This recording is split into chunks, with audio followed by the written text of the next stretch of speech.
Welcome all, Dax here.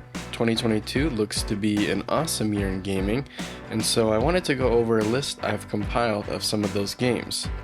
This list is kind of a mixture of games I'm personally super excited for, as well as some of the ones that the internet is freaking out over, but I wanted to try to find a kind of a balance here. Obviously not everything is going to be on here, so if you don't see one of your personal favorites, make sure you let me know down below. I wanted to focus primarily on games that don't seem likely to be delayed this year, as well as going over a variety of different platforms, genres, and to some extent budget as well. Lastly, this list is somewhat based off of the release dates, but isn't in any particular order, platform, or any sort of hype levels, so kind of a mixture here. But let's just get into it.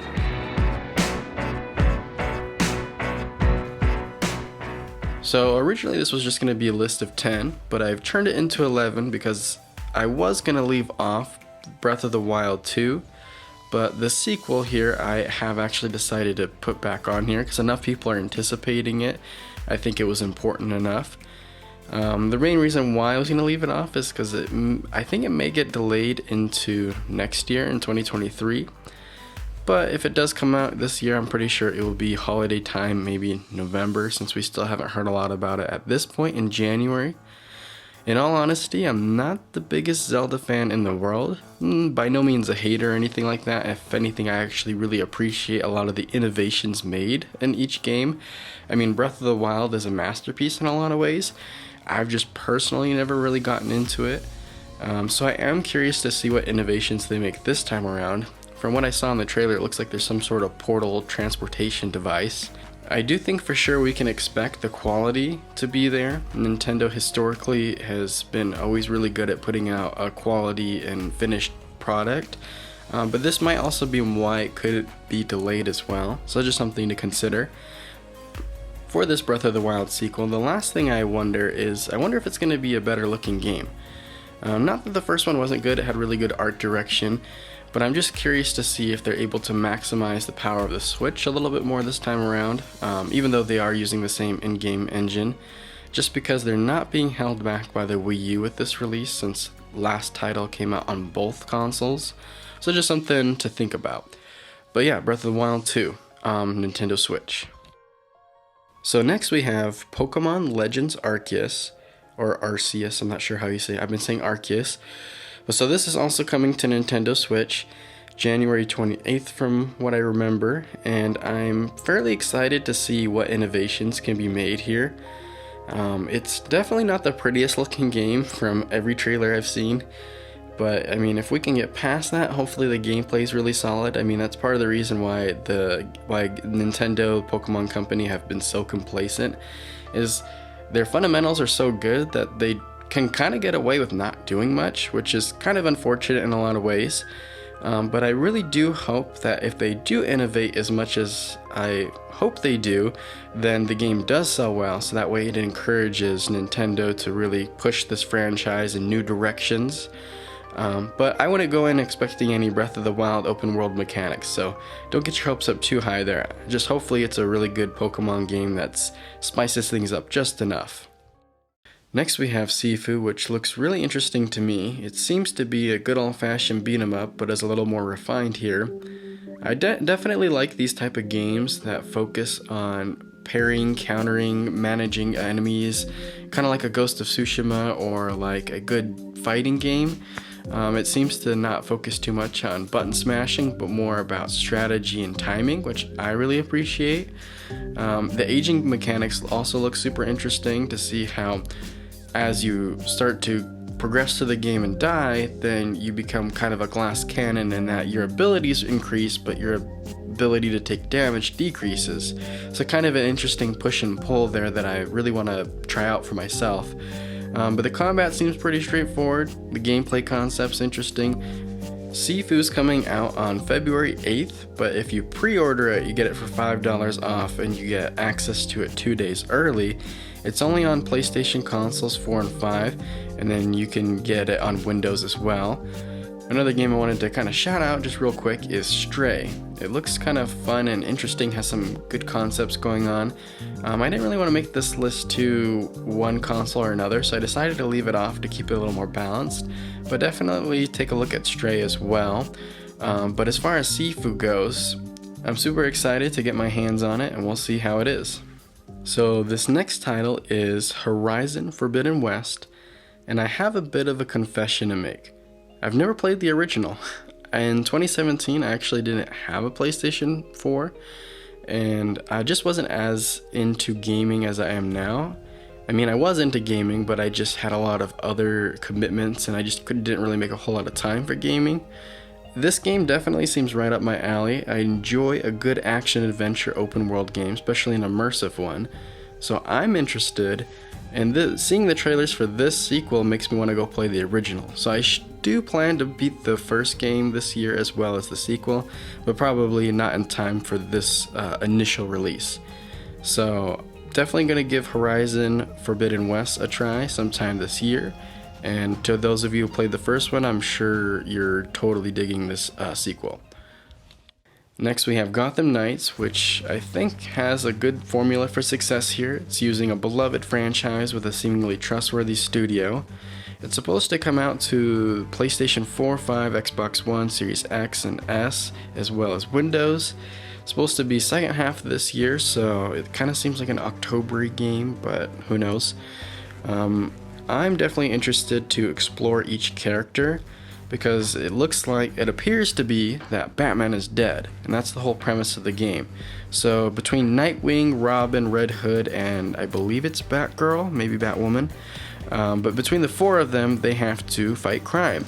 And they each have their own unique ability, as well as being able to play in co-op. So this should have some very interesting gameplay elements for sure.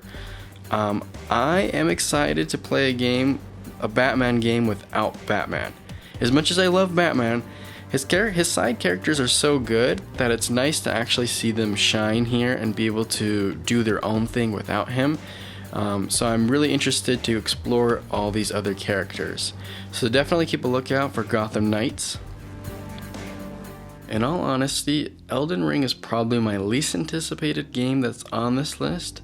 That's not to say that I'm not interested at all or that I think it's going to be bad, otherwise I just wouldn't have put it here anywhere, but I'm just not generally interested in this type of game, and a lot of the games that emphasize difficult combat scenarios that are difficult for the sake of being difficult. That just it's not usually my thing. I generally play games on normal, and I try to have somewhat of a little bit of a challenge here and there, and then if I really like the game, maybe I'll go back in on hard or whatever. But generally I don't like to die a million times. It's not a very satisfying feeling for me. But I do think the game's beautiful.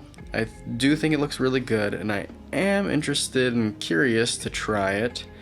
I've heard a lot of good things about both the director and the writer from Game of Thrones, so my ears are perked, I can say. The only thing I'm kind of surprised is it's available on last gen consoles, so you can play it on PS4, 5, Xbox One, Series S and X, as well as Windows. I'm assuming if you want to have the best experience, I'd definitely get a current gen console or play it on Windows, assuming you can get any of those. But I'm definitely going to give it a try. Generally, this isn't my type of game. But the hype's getting to me, so who knows. To Yomi is another smaller game to kind of break up some of these bigger releases.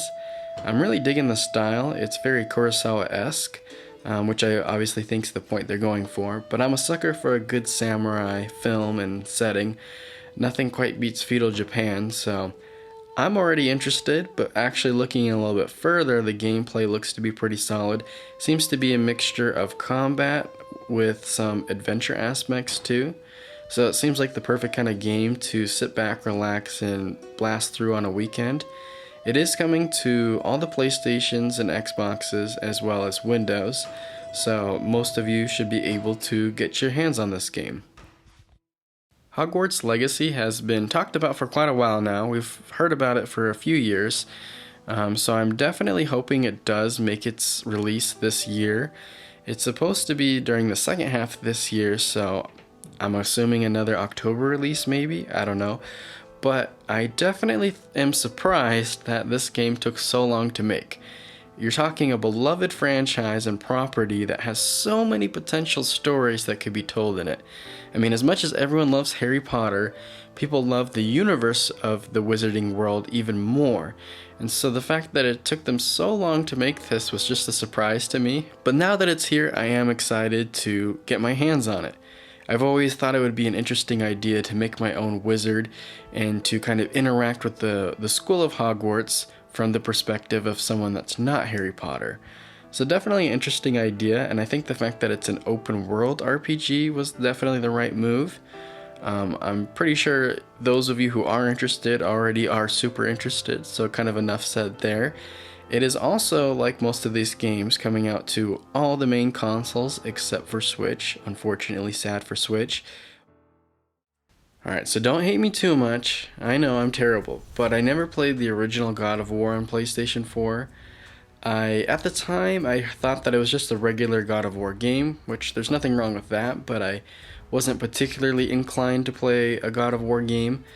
I later on heard from a lot of people that it was amazing, that it was a masterpiece, but at that time I was already so invested into Spider-Man and Red Dead Redemption 2 that I kind of just put it in my backlog. And now's the time for me to take it out of my backlog because I recently got a PlayStation 5, which has it the original game free included with the PlayStation Plus subscription. So I'm going to play the original and then I'm going to play this new one. Because same with Horizons, this does seem to be a game up my alley, a very combat focused game that has a lot of good universe building. But yeah, so I plan on completing both titles sometime this year, and I'm definitely interested to give it a try. God of War Ragnarok coming to PlayStation 4 and 5. Next we have Kirby and the Forgotten Land, which being a Nintendo character is only coming to Switch. I've always found Kirby to be an interesting character in design, and I've always been intrigued by his powers, but I've never really actually gotten into any particular game. My most exposure comes from Smash Bros. What immediately grabbed my attention about this title is the setting. So it's supposed to take place in a post-apocalyptic world as well as being an open world, and I'm super interested because it's kind of a unique take on the setting. There's so many games that takes place in that kind of post-apocalyptic setting that it's a lot of times they're very grungy, dark, and depressing.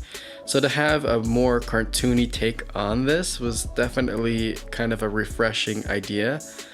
But as a whole, it just seems to be doing a lot right, and I'm glad that Nintendo's taking a risk with one of their big mascots.